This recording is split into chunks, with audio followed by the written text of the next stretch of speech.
Hey folks, so this is going to be a video that's going to show you how to add a floor system to a Revit model or a Revit drawing. So this is pretty straightforward, really. It's going to be very similar to how we did roofs. And so there's kind of two steps. One is to just lay the boundary of the floor, just like we did with the roof. We're going to see those pink lines again. It's going to be very similar.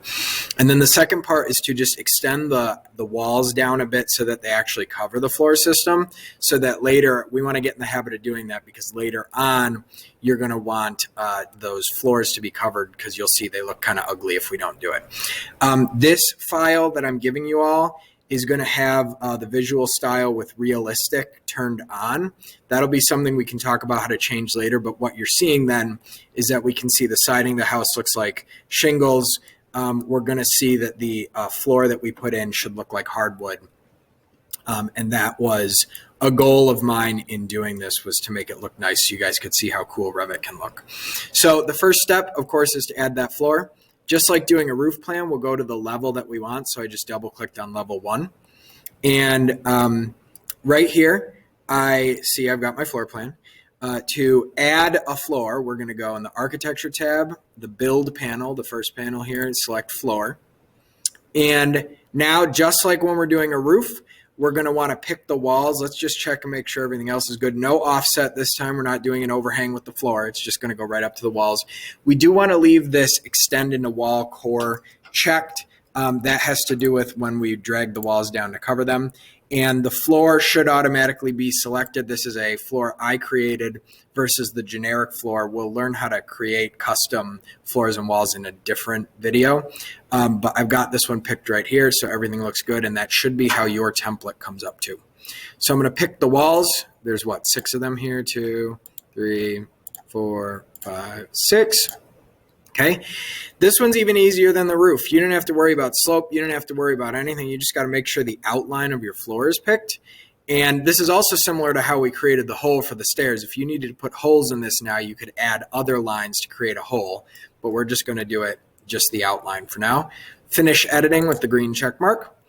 And we can instantly see that our floor is there. If I click off this, you're now seeing a gray filled in area underneath the floor.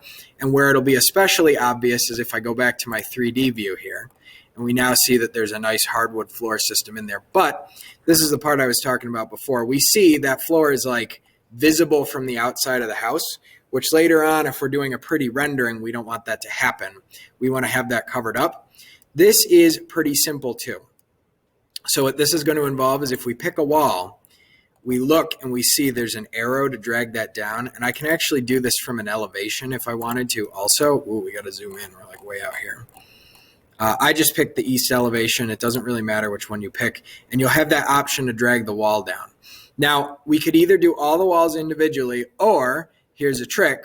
We can do one wall, look at how far down it went, then pick all the walls and just type the number in. So that's how I'm going to do it. I'm going to drag this down, and you'll see, look at this. It snaps right to the bottom of that floor. Quick and easy, plain and simple. And the place where we can see how far down we dragged it is the base offset value over here. And if you notice, if I drag this back up, right now the base offset is at 0. If I drag it back down, the base offset goes to -1 foot, which makes sense because that's how thick I made the floor. It's a 1 foot floor. Well, it's 11 inches and 3/4 plus 3/4 inches of hardwood on top, which is actually a lot of hardwood in retrospect, but we don't have to worry about that now. So I just dragged one wall. Let's go back to the 3D view and see. Well, I was on the east side, so this is the only wall that was affected here. Well, here's how we can make it so all the walls are affected. We just need to pick all the walls. The quickest, easiest way to pick all the walls is to hover over one wall. And watch this. I'm going to push tab on my keyboard. When I do, I'm just repeatedly pushing it. Each time I push it, it cycles through a different set of selections that's under my mouse. And you can watch down in the lower left corner as I'm pushing tab, it's cycling through and telling me what's selected. Right now, just that wall is selected. If I push it again, the whole chain of walls is selected.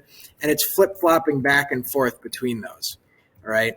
So it's actually flipping between this wall, and all the walls together. So I'm going to push tab until it says chain of walls by my mouse or in the lower left corner, whichever you see, and I'm going to click. So again, hover, click push tab, and then click with your mouse once it gives you the selection you want. And now I'm just going to type in this base offset box for all the ones that are selected. I'm going to type -1, and you can actually just leave it at -1, but I like to put a foot, a single quote just to be safe. Hit enter, and that should, there it is, it just updated. It should extend all the floors down, all the walls down to cover my floor. And so now from the outside, it would be as if the siding went all the way to the ground or down to the foundation, which is what you would want to do. There are definitely some nuances to this, but this is going to give you the best looking model for what we're looking for. So hopefully this helps, and that should be all the info that you need.